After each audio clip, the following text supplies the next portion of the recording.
헬로우차이나 하나대투증권 김호균 과장입니다. 과장님 안녕하세요. 예, 안녕하십니까? 네, 중국 주식시장 크게 하락하면서 출발하고 있습니다. 어떤 중국 이야기 오늘 들어볼까요? 예, 오늘은 이제 은행주를 좀 같이 갖고 왔습니다. 일단은 어제 중요한 뉴스가 나왔는데요. 보시다시피 이제 중국의 예대율, 그러니까 예금 잔액 대비 대출 잔액 비율을 원래 75%였는데 이를 한도를 없애기로 예대율 폐지 소식이 나왔습니다. 이로 인해서 중국 은행들의 대출 여력이 이제 크게 개선되고 은행들 간의 대출 경쟁을 유발하면서 금리 인하 효과까지 기대가 가능하고요. 여기서 풀릴 자금이 시중은행의 대출 여력 증가분이 약 4조 위안 정도 예상이 된다고 합니다. 중국 정부는 지금까지 이 예대율 폐지 말고도 이전에 지속적인 금융개혁을 진행해 왔는데요. 중국의 예금보험제도가 5월 1일 시행이 됐고요. 요 얘기를 좀 해보죠. 국무원에서 5월 1일부터 예금보험제도를 시행한다고 발표를 했는데 지금 이제 시행을 하고 있죠.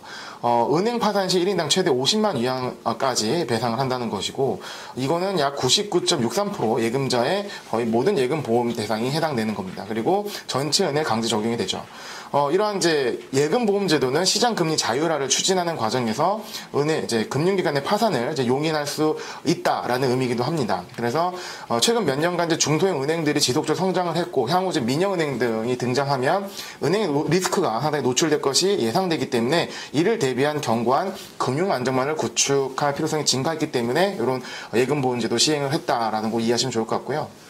그래서 이는 시장 금리 자유와 맞물려서 중소형 은행보다는 이제 대형 은행 위주의 성장이 예상이 되고 이 예금보험제도 같은 경우는 대형 은행 위주의 재편에 있어서 포커스가 있다면 어떻게 보면은 이 예대율 규제 폐지는 대형보다는 좀 더 중소형 은행 쪽에 포커스를 맞춘 것 같습니다. 그래서 대형 은행보다는 중소형 은행 위주로 이제 최근에 상승을 보여줬고요. 그렇군요. 중국의 예대율 규제가 10월부터 폐지가 된다는 소식을 전해주셨습니다. 앞서서 중국에서 그 기준금리와 지준율을 동시에 인하했던 날 또 다른 정책도 나왔었는데요. 1년 이상 예금금리 상한선을 폐지한다라는 정책이었습니다. 쉽게 얘기하자면 금리 자유화고요. 또 이것이 금융개혁을 단행하기 위해서 위기 대응과 금융개혁을 동시에 노리고 있다라고 또 설명이 나오기도 했는데요. 이런 금융개혁이 좀 가속화되고 있는 것 같아요. 근데 이런 부분이 과연 중국의 금융업에 어떤 수혜가 되는 건지 좀 더 구체적으로 알아볼까요? 네, 상당히 이제 큰 비전을 갖고 큰 장기간의 플랜을 갖고 진행되는 것으로 느껴지고요. 지준율 인하는 어떻게 보면은 이제 경기 부양책 효과도 있겠지만 은행에 있어서는 아까 말씀드린 정책들과 함께 금융의 개방 그리고 이제 금융의 좀 선진화를 위해 준비하는 것 같습니다. 이러한 거에 맞물려서 전일 이제 그 상해 종합이 마이너스 0.8% 정도 하락을 했는데요.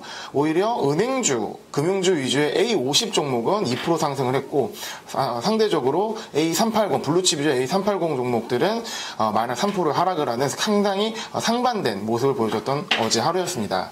이런 것이 이제 시장에 반영됐다고 이해가 되고요. 중국 산업에 있어서 은행업이 차지하는 비중은 거의 절대적입니다. 2012년 말 기준 GDP 대비 중국 은행업의 총 자산 비중은 250%가 넘고요.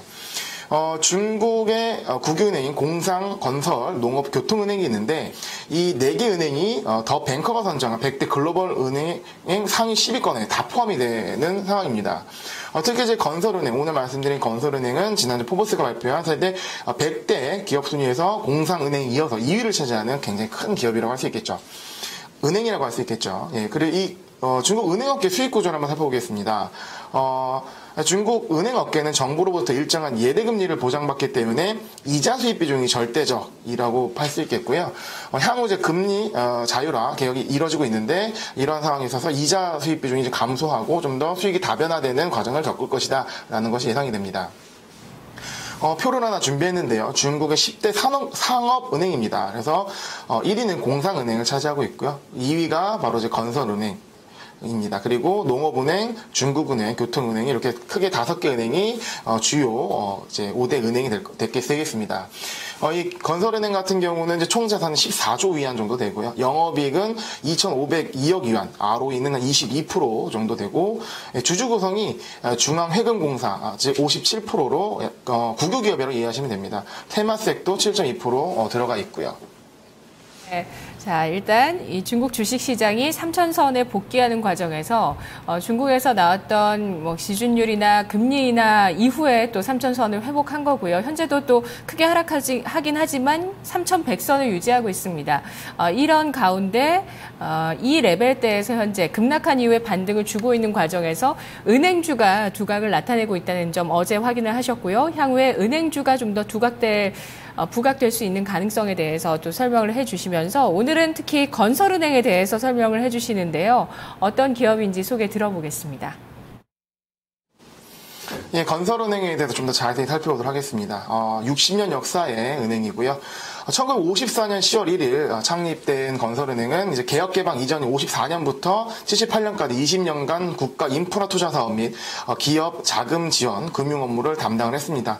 이 이름에서 나오죠. 건설은행에 걸맞게 이러한 이제 인프라 사업을 담당을 했고요. 중국이 1차에서 4차까지 5개년 발전 계획의 추진을 지원 사격을 했습니다. 개혁개방 시작이 되면서 본격적으로 은행 업무를 다루기 시작했는데 예금, 입출금, 개인 대출 물론 외환 업무와 신용카드 발급에 나섰고요. 이후 이제 그 업무 분야 은행 규모를 빠르게 확대한 몸집을 불렸습니다. 2004년에 좀 기업 지배구조의 개혁이 있었는데 국가 단위 소유 자본에서 이제 그 과거건그룹, 국가전력망, 창창전력 등 이 국유기업 지분을 나눠 갖는 주주제 은행으로 변신을 했고요. 2005년에는 홍콩거래소에 데뷔했고, 그리고 그 2년 뒤 2007년도에는 상해거래소에도 이제 데뷔를 했습니다. 일단은 그 은행 워낙 그 규모가 크고 워낙 기존에 많이 성장한 부분이 있기 때문에 국내 수익성이 좀 약화된다는 측면이 나옵니다. 그 증권업도 마찬가지죠. 그래서 이 해외 진출 확대를 통해 극복한다는 이제 방안이 있는데 이 건설은행 같은 경우는 인수합병 M&A 시장에서도 활발히 활동을 하고 있는데요. 특히 2006년에는 이제 그 뱅크 오브 아메리카 BOA의 아시아 법인을 인수를 했고요. 그리고 2013년에는 브라질 방코 인더스트리얼 앤 커머셜 은행, 흔히 말하는 빅방코의 지분을 70% 인수하면서 이제 M&A 시장에서 두각을 또 보였습니다. 그리고 이제 글로벌 영업 네트워크가 상당히 확장되어 있는데 이미 홍콩, 싱가포르, 독일, 남아프리카, 일본, 한국, 미국 등의 이제 주요 도시의 거점과 자회사를 둔 상황입니다. 또한 이제 독립 자회사 설립이 기대되는데요. 이 자산관리 문서를 이제 분리해서 독립적인 자회사를 설립한다는 이제 방안이 나오고 있는데 이러한 부분은 어떻게 보면은 은행의 수익이 다변화, 그러니까 이자 예대 마진 부분에서 좀 더 다변화하는 측면에서 진행되고 있다는 점이 이 건설은행의 매력이라고 할 수 있겠습니다. 네, 건설은행의 행보가 상당하네요. 네. 뭐 중국의 은행 시스템이 우리보다 좀 낙후되어 있다고 생각을 했었거든요. 그러니까 개인 대출 같은 경우도 뭐 개인의 신용을 평가하는 시스템이 제대로 구비가 되지 않아서 개인 대출도 뭐 제대로 안 된다 이런 얘기도 들은 적이 있어서 중국의 은행이 어떻게 발전을 할까라고 생각했는데 역시나 그 전반적인 중국의 특징인 것 같아요. 어떤 자본력 그리고 우리보다 좀 더 앞서 나가는 면도 있고 우리보다 좀 뒤처져 있지만 또 발전시켜 나가는 시대의 흐름에 따라서 발전시켜 나가는 부분도 있고요. 은행은 그 두 가지를 모두 겸비를 하고 있는 모습인 것 같습니다. 해외 쪽으로 뭐 이미 진출을 했습니다. BOA 아시아법인 또 브라질의 은행까지 인수를 한 모습이네요. 자, 이렇게 그 이자 수익이 좀 줄어들 수 있는 여건, 금리가 인하되고 있는 여건 속에서 수익을 다각화하고 있는 모습들, 움직임들을 좀 확인을 해봤는데요. 자, 그렇다면 이 중국의 건설은행 투자 포인트 정리하면서 전략 세워보겠습니다. 왜 중국의 은행주에 접근해야 되는가? 좀 아직 좀 잘 확 이해가 안 되실 수도 있어요. 좀 워낙 어려운 내용이 될 수도 있을 것 같거든요. 좀 쉽게 또 자세히 설명해 주시면서 전략 세워주시죠. 네, 그리 어렵진 않습니다. 그리고, 지금 현재 시장이, 굉장히 크게 하락을 했죠. 지난주에 3,400선을 깨면서 약간 투매성도 나왔고요. 3,000선까지 이제 무너졌는데, 어떻게 보면 지난주를 과정을 거치면서, 어느 정도 안정화, 그러니까 패닉에서는 좀 벗어난 모습입니다. 특히 이제, 그 지준율과 금리 인하를 보통 주말에 단행을 하거든요. 왜냐면은 금요일에 보통 낙폭이 컸었기 때문에 주말에 단행을 하는데 이번엔 주중에 단행했을 때 그만큼 급했고 그리고 그것이 어느 정도 시장의 반응을 얻어서 바닥을 어느 정도 만들었다라고 보여지고요. 그런 상황에서 안정화된 상황에서는 어떤 이제 그 이슈나 테마별로 해가지고 그 업종을 포커스를 맞춰서 가야 될 겁니다. 그러니까 시장이 전체적으로 하락할 때는 뭐 대책이 없죠. 하지만 어떤 이슈가 나왔을 때 안정화됐을 때는 그 이슈가 부각이 되면서 그 특정 업종에 대해서 반응이 있는데 특히 이제 차트를 보시면 아시겠지만 은행 업종 이 하락장에서도 최근에 좋은 흐름을 반등 흐름을 보여줬습니다. 그것이 아까 말씀드렸던 이제 예대율 폐지라든가 그리고 금리 자유화 이런 것들이 지속적으로 은행 업종의 좋은 호재로 시장에 반영됐기 때문인데요. 가장 은행 업종의 그 키포인트는 지금 이제 중앙은행의 통화의 이제 그 양적 완화 기조 그리고 지급 준비율 인하, 금리 인하 이런 것들이 가장 큰 요인일 것 같습니다. 이 지급 준비율 인하 같은 경우는 유동성 공급 및 자금 활용 측면에서 은행 경영에 긍정적이라고 해석이 되고요. 지금 인민은행이 최근에 시장 부양책을 위해서 금리 인하를 지속적으로 해왔고 앞으로도 그 폭이 좀 더 남아있기 때문에 이러한 금리 인하 또한 지준율 인하를 정책을 통해서 이 은행의 경영 성과가 좀 더 좋아지는 쪽으로 갈 수 있다라는 단기 그리고 장기 호재로 인식하면 좋으실 것 같습니다. 또한 이제 위안의 국제화 측면인데요. 어떻게 보면 이 위안의 국제화 과정 속에서 최근에 그 평가절하 단행 하면서 시장에 충격을 줬었는데 이것이 어떻게 보면 환율 전쟁이냐 아니면 중국의 위안의 국제를 위한 준비냐 이런 뭐 설왕설래하는 의견도 있지만 어떻게 보면은 중국은 시진핑 주석은 1대1로와 위안의 국제화라는 것을 양손에 들고 그 글로벌 시장에서 이제 어필하고 있는 것 같습니다. 이런 위안의 국제화는 어떻게 중국 전체적으로 1대1로 사업과 함께 가장 이제 전략적으로 미는 정책이 되었거든요. 그렇기 때문에 이러한 과정 속에서 중국의 은행의 위치도 상당히 부상할 것이다. 그리고 역할도 많아질 것이다. 라는 것이 예상이 되고요.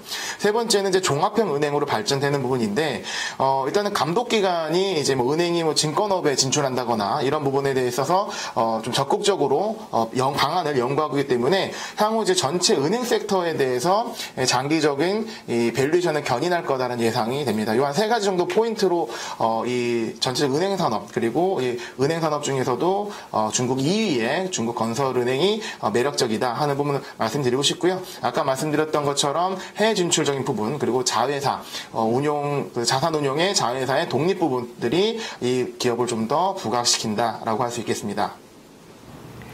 네, 가격 전략 제시해 주시나요, 과장님? 예, 차트 보면서 말씀 좀 하겠습니다. 보시다시피 이제 올해 시작되면서 중국 건설은행도 많은 상승을 보였는데요. 7.52안 정도에서 고점을 맞고 최근 큰 하락을 보였죠. 그래서 작년 말쯤에 가격까지 급격히 하락을 했다가 최근에는 4.52안 정도를 바닥을 찍고 빠른 반등을 보이는 모습입니다. 실질적으로 반등이 좀 중소형 은행 위주로 좀 더 반등이 더 잘 왔고요. 하지만 그런 말은 뭐냐면 변동성이 높다는 건데요. 아직 시장이 안정화가 되지 않은 상황에서 변동성이 높은 종목을 들어가는 것보다는 은행 업종이 좋은 상황에서 1등, 2등에 좀 그 규모가 있는 은행에 들어가는 좀 더 좋을 것 같아서 중국 건설은행을 오늘 가져왔습니다. 그리고 이런 중소형 은행들이 어느 정도 빨리 반응했다면 그 좀 뒤에 반응할 것이 예상되기 때문에 어떻게 보면 지금 늦지 않았고 투자에 좋은 타이밍이다라고 보여지고요. 진입가는 뭐 5위안 정도 거의 현재가 부근에서 진입이 가능하다고 보여집니다. 그리고 일단은 목표가 이전 손절가 먼저 말씀드리면 최근 저점이 4.5위안 정도만 이탈하지 않으면 어느 정도 보유하고 있어도 좋을 것 같다는 현재 가격 위치고요. 그럼 목표가를 어디까지 잡냐? 7.5위안은 고점을 잡기보다는 6위안 정도의 1차 한 저항선 정도를 목표가로 잡고 짧게 대응하는 것이 현재 이 불안한 시장에 대응하는 좋은 전략이라고 생각됩니다. 네, 알겠습니다. 잘 들었습니다. 예, 감사합니다. 고맙습니다. 오늘 헬로우 차이나 중국 건설은행의 분석 들어봤습니다. 마켓 이마 기장 이어집니다.